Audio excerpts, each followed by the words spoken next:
আপনার কাছে একটু সংক্ষেপে জানতে চাই যে আগে যে প্রশ্নটা রেখেছিলাম যে চট্টগ্রাম বিশ্ববিদ্যালয়ে ছাত্রলীগের যে নারী কর্মীরা তাদের উপরে ৫ তারিখের পর থেকে কোন ধরনের নির্যাতন নিপীড়নগুলো হয়েছে, ছাত্রত্ব বাতিল যারা হয়েছে তাদের মধ্যে নারীর সংখ্যা কিরকম, তো নারীদের সংকটগুলো চট্টগ্রাম বিশ্ববিদ্যালয়ে। জি। নারীদের সংকট আসলে আম, কি বলবো, এটা তো মানে সবসময় হয়ে এসছে। হ্যাঁ, যুগের পর যুগ হয়ে এসছে। আদিম যুগে যেমন সংকট ছিল, ঠিক মধ্যযুগেও থেকে শুরু করে একদম আধুনিক যুগে যেমন সংকট হয়ে এসছে, ঠিক এখনকার যে মানে যে সময়টা চলছে আমাদের, এই সময়ে সংকটের কোনো সীমা নেই। এবং নারী নারী আসলে হচ্ছে যে মানে নারীকে যেভাবে দেখা হয়, সবাই যেভাবে দেখে থাকে, একটা মানে একটা স্ট্রাকচার, তাকে নিয়ে সবসময় হচ্ছে যে একটা জায়গায় ফিক্স করে রাখা বা একটা জায়গায় গিয়ে রেখে দেওয়া, মানে এরকম কোনো বস্তু হিসেবে সবাই ধরে নেয়। এটা শুধুমাত্র যে মানে খুব একটা নির্দিষ্ট অঙ্গন বা নির্দিষ্ট একটা জায়গার জন্য সেরকম কিছু না, সেটা প্রত্যেকটা মানে প্রত্যেকটা সেক্টরেই হচ্ছে এটি হয়ে থাকে। তো পুরুষের চোখে নারী যেমনটা, ঠিক নারী কি আসলে ঠিক তেমন, সেটা আসলে বলে শেষ করা যাবে না। আসলে সেটা কি আসলে নারীর মতো করে দেখে কিনা পুরুষ, সেটা হচ্ছে একটা পুরুষের বিষয়। কাছে আর কি রকম নারী, এই প্রশ্ন হচ্ছে গুরুত্বপূর্ণ। পুরুষ আসলে নারীকে দেখছে কোন গ্লাসের ভেতর দিয়ে, ওটা পুরুষতান্ত্রিক চশমা পরে দেখছে না পুরুষতান্ত্রিক চশমাটা খুলে দেখছে, এটার উপরে না, ডিপেন্ড করে কিভাবে দেখছে। হ্যাঁ, এটা এটা এটা তো অবশ্যই ডিপেন্ড করে, কারণ আমরা হচ্ছে যে আমরা তথাকথিত মানে আমরা যে সমাজে বসবাস করি সেটি আসলে পুরুষতান্ত্রিক সমাজ। এবং আমরা এটাও অবগত যে মানে নারীতান্ত্রিক সমাজও এখনো পর্যন্ত বিদ্যমান এবং আদিমও ছিল। এবং আদিম সমাজগুলো গড়ে এসছে কিন্তু মানে মাতৃতান্ত্রিক পর্যায় থেকে একটা সময় গিয়ে পুরুষতান্ত্রিকতায় এসছে।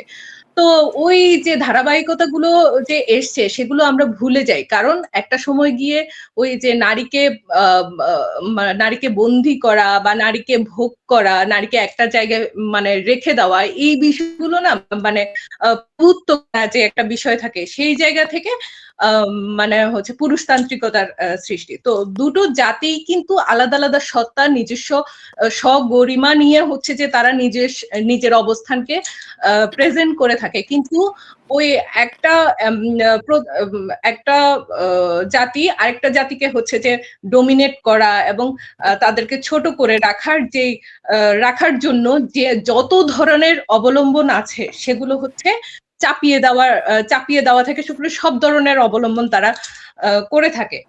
তো এই করে থাকার মাঝেই যে মানুষ আস্তে আস্তে যখন মানুষ উন্নতির দিকে যায়, মানসিক উন্নতির দিকে যায়, মানুষ যখন শিক্ষিত হয়, মানুষ যখন বিজ্ঞানের সাথে থাকে, মানুষ যখন নিজেদেরকে আরো বেশি উন্নত করার দিকে ধাবিত হয়, তখন আসলে হচ্ছে যে এই যে পুরাতন যে চিন্তাধারা, মানে মানে নিজেদেরকে ব্যাকে নিয়ে যাওয়া, আদিম যুগে নিয়ে যাওয়ার একটা প্ররোচনা নতুন করে জাগিয়ে তোলে নিজস্ব স্বার্থে এবং নিজস্ব, সেটা রাজনৈতিক হতে পারে, সেটা যে কোনো ভাবে হচ্ছে যে সেটা করে থাকে।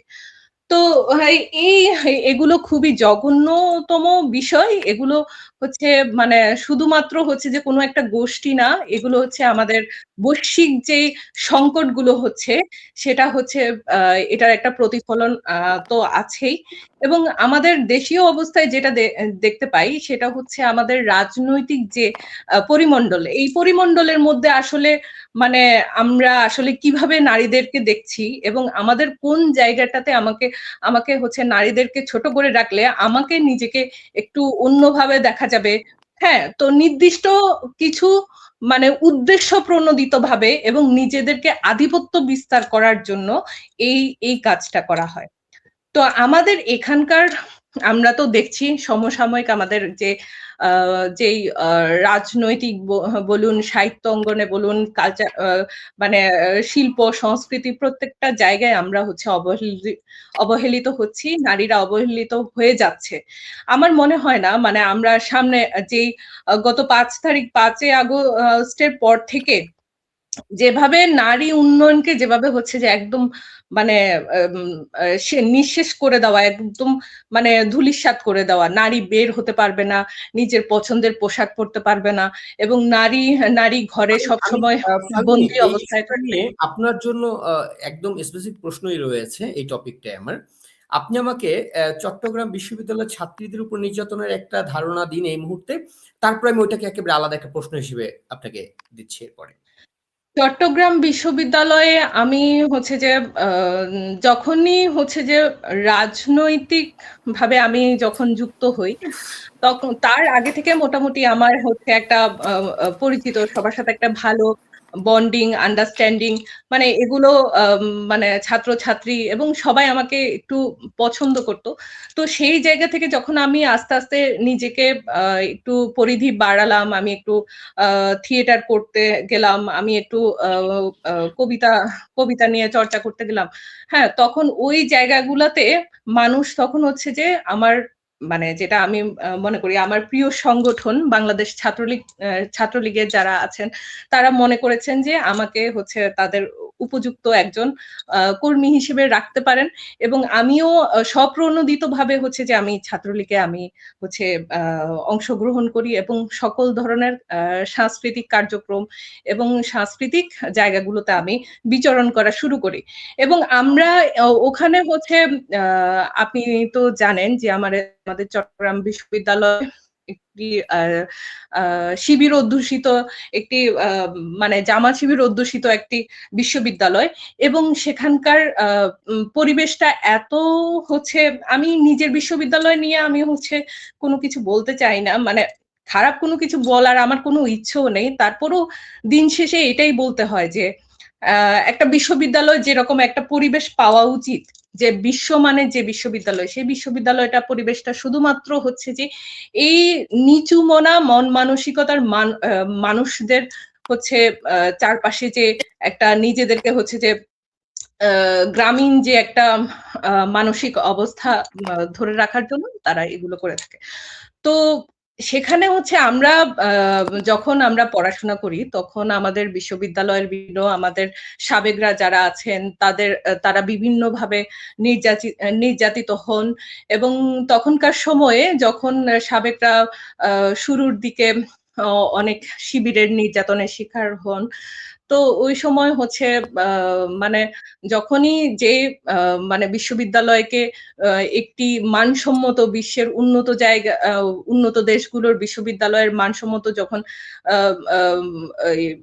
করার জন্য যখন নিজেদেরকে সাংগঠনিকভাবে প্রস্তুত করত এবং বিভিন্নভাবে নিজেদের কার্যক্রম করত, আমাদের জাতীয় জাতীয় দিবস থেকে শুরু করে সকল ধরনের সাংস্কৃতিক অনুষ্ঠানগুলো করতো, তখনই তাদের হচ্ছে গায়ে আগুন ধরে যেত এবং বিভিন্নভাবে তাদেরকে হেনস্থা করে এবং তাদেরকে হচ্ছে বিশ্ববিদ্যালয় অঙ্গনে হচ্ছে মারধর করে বিভিন্নভাবে হচ্ছে তাদেরকে ইয়ে করে দেওয়ার চেষ্টা করতো। তো সেই জায়গা থেকে আমি যখন রাজনীতি শুরু করি তখন সে সময় হচ্ছে যে নারী কর্মীরা ছিল তারা তারা একটা সময় তো হচ্ছে যে মানে তারা আগ্রহী হতো না। হ্যাঁ, তারা যখনই আমি বলতাম যে তোমরা সংগঠন করো, সংগঠন করলে নিজের পরিধি বাড়বে, নিজেদের জায়গাগুলো আরো সমৃদ্ধি হবে, তোমরা নিজেদেরকে বিভিন্ন কালচারাল জায়গাগুলোতে, নিজেদের রাজনৈতিক জায়গাগুলোতে নেতৃত্ব দেওয়া এবং নিজেদের সাংগঠনিক দক্ষতা তৈরি করার চেষ্টা করো। যখনই আমি বলতাম এবং যারাই আমাদের সাথে থাকতো তাদেরকে নানাভাবে হচ্ছে তাদেরকে অনলাইন থেকে শুরু করে এবং যখন যাকে যেখানে পেত সহপাঠী দ্বারা এবং আশেপাশে যারা ছিল, হ্যাঁ, কর্মচারী থেকে শুরু করে সকল ধরনের হচ্ছে তাদেরকে কুপরামর্শ থেকে শুরু করে এবং নানান ধরনের তাদেরকে মানসিক টর্চারের মধ্যে রাখা হতো। তো সেই জায়গা থেকে আসলে চট্টগ্রাম বিশ্ববিদ্যালয় থেকে একজন নারী কর্মী যে বেড়ে ওঠা, সেটা আসলে খুবই কষ্টসাধ্য বিষয়। এবং যারা হচ্ছে 5 আগস্টে যেই ডক্টর ইউনূসের মেটিকুলাস ডিজাইনে যে সাজানো যে গণ অভ্যুত্থান, সেই অভ্যুত্থানের মধ্যে অনেক নারী কর্মীরাই আমরা হারিয়েছি এবং তাদের হচ্ছে অসহায়ের মানে তাদের মানে চলার যে মানে নিরাপত্তার অভাবে তারা হচ্ছে নিজেদের মতো করে ইয়ে করে ফেলেছে এবং তারা তারা মানে এখন এত করুণ অবস্থায় আছে সেটা বলে প্রকাশ করা যাবে না। তাদের মধ্যে অনেকেই আছে এখনো পর্যন্ত নিরাপত্তাহীনতায় আছে এবং নানান ধরনের তাদেরকে ট্যাগিং করা হয় এবং আমি আমার রাজনৈতিক যে কর্মী সদস্যরা আছে, নারী নেত্রীরা আছে, তারা ছাড়াও যারা আমাদের একাত্তরের পক্ষে কথা বলছে এবং একাত্তরের পক্ষে যারা শক্তি, তাদেরকেও নানানভাবে ট্যাগিং করা হচ্ছে, হেনস্থা করা হচ্ছে। তো এই জায়গাগুলোতে আসলে হচ্ছে এই যে মৌলবাদী গোষ্ঠী, এরা কখনোই থামছে না এবং এদের কার্যক্রম প্রতিনিয়ত বেড়েই যাচ্ছে এবং নানান ভাবে এরা হচ্ছে নারীদেরকে হেনস্থা করেই যাচ্ছে। নারী দিবসের প্রকালে আজকে বাংলাদেশের সবচেয়ে প্রভাবশালী যে মানে যদি বলা যায় বাংলাদেশের নিয়ন্ত্রক কারা, সেটা পাকিস্তানপন্থী জামাত বোধহয় সবচেয়ে বড় নিয়ন্ত্রক, এখানে বিএনপিও না। তো সেই জায়গায় জামাতের আমিরের বক্তব্য নিয়ে এর আগে কথা হয়েছে, আমরা কথা বলছিলাম জামাতের আমির কি বলেছে এক্সে, সেটা দেখেছেন আপনি। বরগুনায় জামাতের আমির কি বলেছে সেটাও দেখেছেন। এই যে নারীদেরকে নিয়ে এই ধরনের বক্তব্যগুলো দেয়া একটা রাজনৈতিক দলের প্রধানের, মানে এই বিষয়টা আসলে একজন নারী হিসেবে আপনাকে কতটা বিব্রত করে, বা তাহলে আগামীর বাংলাদেশটা আসলে কোন দিকে যাচ্ছে? এদের হাতে যদি বাংলাদেশটা পড়ে, যারা ঢাকা বিশ্ববিদ্যালয়ে পড়ে নারীদেরকে বেশ্যা বলে ডাকে, যারা চাকরিজীবী নারীদেরকে হচ্ছে গিয়ে বেশ্যা বলে ডাকে এবং সেটা প্রকাশ্যে জানান দিয়ে, তাদের হাতেই বাংলাদেশ যদি যায়, তাহলে নারীদের পরিণতি কি হতে পারে? ডক্টর শফিকুর রহমান, আমি আসলে হচ্ছে যে যেহেতু একটা রাজনৈতিক সংগঠনের সাথে যুক্ত আছি, সেজন্য আমার হচ্ছে অন্য সংগঠনের মানুষ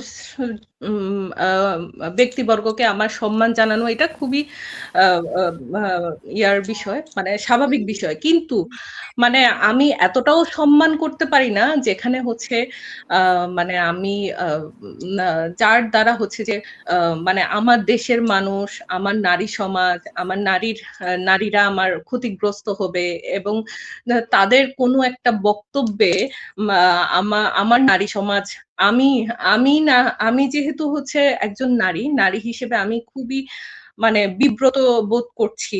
কারণ আপনি যখন একটা রাজনৈতিক দলের প্রধান, তখন আপনার অনেক দায়িত্ব, আপনার অনেক কিছুই চিন্তা ভাবনা করতে হবে রাজনীতিক সূত্রে।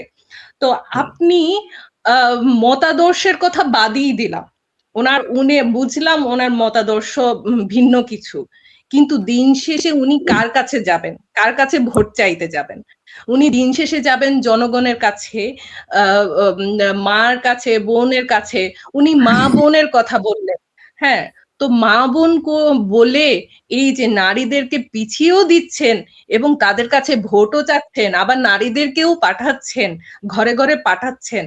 কিন্তু দিন শেষে যখন উনি মাইক্রোফোন হাতে নিয়ে বলেন তুমি বেশ্যা, তোমার হচ্ছে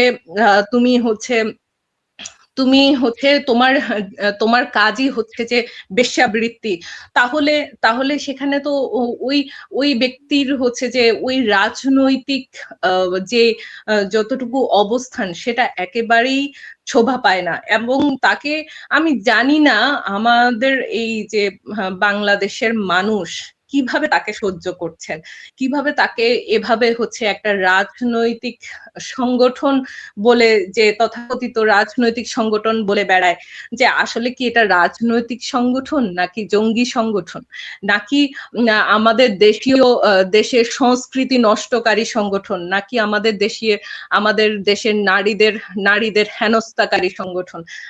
আমার এটা বুঝে আসে না। আর উনি হচ্ছে দিন শেষে কি বুঝাতে চান? হ্যাঁ, উনি দেশের নারীদেরকে যেভাবে হেনস্থা করছেন এভাবে বলে, এটা আসলে হেনস্থা করছেন উনি উনি বলে যেটা বলে হেনস্থা করছেন, এটা আসলে ওনার বলা মানে হচ্ছে যে ওনার কর্মীরা হচ্ছে নারীদেরকে হেনস্থা করা, ওনার পুরো সংগঠন নারীদেরকে হেনস্থা করা। একজন নেতা এবং একজন লিডার যাকে আমরা মাথায় করে রাখি, যাকে আমরা সম্মানের জায়গায় রাখি, আমরা না হয় সম্মান নাই দেব, কারণ আপনার মতাদর্শ আমাদের সাথে মিলবে না, আপনার মতাদর্শ ভিন্ন মতাদর্শ, এবং আমরা কখনো মেনে নিব না আপনার মতাদর্শকে। কিন্তু আপনি যেহেতু রাজনীতির মাঠে আছেন, তাহলে আপনি জনগণকে সম্মান করতে হবে। জনগণ, নারীও জনগণের একজন ভোটার। হ্যাঁ, এই যে আমরা যে বলি নারী দিবস পালন করছি, এই নারী দিবসের প্রথম যেই হচ্ছে অধিকার, নারীর অধিকার, সেটা হচ্ছে সমতা বন্টন। এই যে নারী অধিকারটি কেন সমতা বন্টন এসছে কিভাবে? একজন নারী ভোটাধিকার প্রাপ্ত হলে তখনই হচ্ছে যে সমতার কথা আসে। তো সেই জায়গা থেকে আপনি যখন ভোট চাইবেন, আপনি যখন রাজনৈতিক সংগঠন করবেন, রাজনৈতিক সংগঠনের প্রধান হোতা হয়ে আপনি নারীদেরকে অবমাননা করবেন, তো ওই নারীরা কি বসে থাকবে? কখনোই বসে থাকবে না। ফাল্গুনী, এই যে রাখি যে প্রসঙ্গে কথা বলছিল, এটা ধারাবাহিকতা একটু আপনার কাছে জানতে চাই। রাখি একটা দিকের কথা বলল যে আমাদের মাননীয় প্রধানমন্ত্রী জননেত্রী শেখ হাসিনা যেই মানে যদিও রাখি যেটা বলেছে সেটা একেবারেই যৎসামান্য, এখানে খুব বেশি তথ্য উল্লেখ করা হয়নি। মাননীয় প্রধানমন্ত্রী যে উদ্যোগগুলো নিয়েছেন সেটা আর অনেক বিশাল, তার যে কর্মযোগ্য ছিল নারীর অগ্রগতির ক্ষেত্রে। আমি ঠিক ওইটার অপোজিটে দাঁড়িয়ে 5 তারিখের পর থেকে নারীদের যে বিপর্যয়টা দেখলাম, আমরা গার্মেন্টস সেক্টরে যেখানে হচ্ছে গিয়ে আমরা সম্ভবত সেদিন একটা ইয়ে দেখছিলাম যে 20 লক্ষের মতো মানুষ কর্মহীন হয়েছে। যদি আমরা 50% ধরি তাহলে 10 লক্ষ নারী সেখানে আমরা পার্সেন্টেজ হিসেবে ধরে নিলাম। 10 লক্ষ নারী কর্মহীন হয়েছে। আমরা এর আগে সংবাদ দেখেছি যে গাজীপুরে গার্মেন্টস গুলো বন্ধ হয়ে যাওয়ায় অনবরত সেখানকার নারীরা অনেকে কর্মহীন হয়েছে এবং তারা পেটের দায়ে অনেকে কি বলে যে পতিতাবৃত্তিতে যুক্ত হচ্ছে। এরকম ব্যাপারগুলো আমরা দেখলাম। শিক্ষকতার মতো পেশা যেখানে কোটা থাকবার কারণে অনেক গ্রামের নারীরা যেখানে অন্য কোনো হয়তো কাজের সুযোগ নেই তেমন একটা, কিন্তু সেখানে শিক্ষকতার মতো একটা জায়গায় সে যুক্ত হয়ে একই সাথে যেরকম অর্থ উপার্জনের জায়গাটা তার নিশ্চিত হচ্ছে, পাশাপাশি একটা সম্মানজনক পেশাও তিনি পাচ্ছেন। তো এই জায়গাটাও সংকুচিত হয়ে এসছে। কি বলে বয়স্ক ভাতা থেকে শুরু করে যে বিধবা ভাতা এগুলো বন্ধ হয়েছে। এবং আমরা অনেক জায়গায় দেখেছি যে শেখ হাসিনার উপহার দেওয়া যে ঘরগুলো ছিল সেগুলোর উপরেও হামলা করা হয়েছে। তাদের এতটাই আক্রোশ পাকিস্তানপন্থী হায়নাদের যে দরিদ্র মানুষকে যে ঘর দেওয়া হচ্ছে সেই ঘরগুলোকে ভাঙা হয়েছে। তো এই ঘটনাগুলো নিয়ে একটু আপনার অবজারভেশনটা জানতে চাই যে এই বিপর্যয়টা, আমরা উন্নয়নের কথাটা রাখির কাছ থেকে শুনলাম, বিপর্যয়টা আপনার কাছ থেকে শুনতে চাই। প্রথমে আমি রাখির সাথে একমত। মাননীয় প্রধানমন্ত্রী জননেত্রী দেশরত্ন শেখ হাসিনা, আমি ওনাকে প্রধানমন্ত্রী বলবো এবং আমি ওনাকে সাবেক বলতে চাই না, কারণ আমি হ্যাঁ, ওনার ওনার যে অবদান সেটা আসলে অনস্বীকার্য, এবং ওনার জায়গা থেকে উনি যা যা করেছেন। কিন্তু মানে আমরা আসলে হচ্ছে গত 17 বছর যেটা আমাদেরকে ট্যাগিং করে দেয় যে গত 17 বছর আমরা মানে অনেক কিছু হয়েছে, এই হয়েছে, সেই হয়েছে। আসলে বাংলাদেশের মানুষ কখনো দেখেইনি যে আসলে বিপর্যয়টা কোথায় বা বিপর্যয়টা কি। হ্যাঁ, তো সেটা আসলে হচ্ছে যে আমার মনে হয় বাংলাদেশের মানুষ এখন এমন একটা পর্যায়ে আছে যে বিপর্যয় কাকে বলে, কত প্রকার ও কি কি সেটা হচ্ছে হাড়ে হাড়ে টের পেয়েছে। তো আমরা দেখেছি 5ই আগস্টের ঠিক মানে দিন শেষ না হতেই প্রত্যেকটা কি বলবো মানে আওয়ামী লীগের মানে প্রত্যেকটা নেতাকর্মীর বাসায় হামলা থেকে শুরু করে এবং যত ধরনের অপকর্ম, গুম, খুন এবং হত্যা, যেখানে সেখানে যাকে তাকে ধরে নিয়ে যাওয়া, যেটা হচ্ছে 1971 সালে যখন হানাদার বাহিনীরা নিজেদের মানে তারা হচ্ছে যেভাবে আমাদের বাঙালি নারীদের উপর এবং প্রত্যেকটা ঘরে ঘরে হামলা করেছিল, ঠিক একদম সেরকমই হচ্ছে আমাদের এখানে ঘটেছে এবং 24-এ ঘটেছে।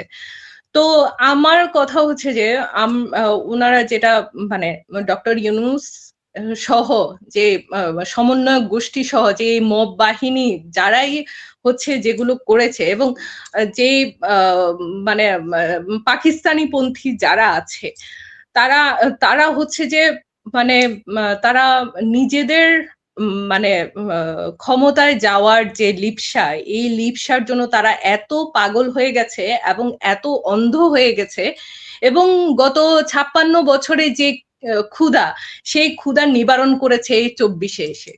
হ্যাঁ, পুরো আক্রোশটা হ্যাঁ 1971 সাল থেকে শুরু করে, এবং এর ওই সময় থেকে শুরু করে বঙ্গবন্ধু হত্যার পর থেকে মানে তাদের হচ্ছে কিছু সময় থাকার পরেও পরবর্তীতে তো বাংলাদেশের মানুষ সেটা মেনে নিতে পারেনি, এবং আরো অনেক মানে বাংলাদেশের উপর অনেক ঝড় গেছে প্রতিটি সময়ে, প্রতিটি মানে হচ্ছে কি বলবো, এগুলো আসলে হচ্ছে সবাই জানেন আপনারা।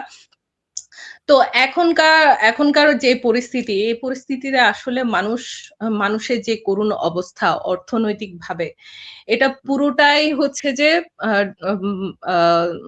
গত সরকার এবং ডক্টর ইউনূস থেকে শুরু করে এদের হচ্ছে যে যেই লুটপাট থেকে শুরু করে দেশের মানুষের আসলে আওয়ামী লীগের সংগঠন যারা করে তারা তো হচ্ছে গণমানুষ, তারা হচ্ছে কৃষক, শ্রমিক এবং দিনমজুর থেকে শুরু করে খেটে খাওয়া মানুষ থেকে শুরু করে সর্বস্তরের মানুষই কিন্তু আওয়ামী লীগ করে। কারণ আওয়ামী লীগ হচ্ছে ৭১-এর পক্ষের শক্তি। তো ৭১-এর পক্ষের এই শক্তিকে যদি ধ্বংস করতে হয়, বাংলাদেশের মানুষকে ধ্বংস করতে হবে। তো এই যে মানে সর্বস্তরের মানুষ যাদেরকে ট্যাগিং দিয়ে, আওয়ামী ট্যাগ দিয়ে, এবং ছাত্রলীগ, যুবলীগ থেকে শুরু করে সর্বস্তরের মানুষকে যে ট্যাগ দিয়েছে, ট্যাগ দিয়ে তাদেরকে যে এই যে নিঃশেষ করার যে প্রচেষ্টা, এই প্রচেষ্টা আসলে শুধু যে মানে একটা দলের উপর ঝড়টা গেছে, ব্যাপারটা কিন্তু এমন না, পুরো বাংলাদেশের উপর ঝড়টা গেছে।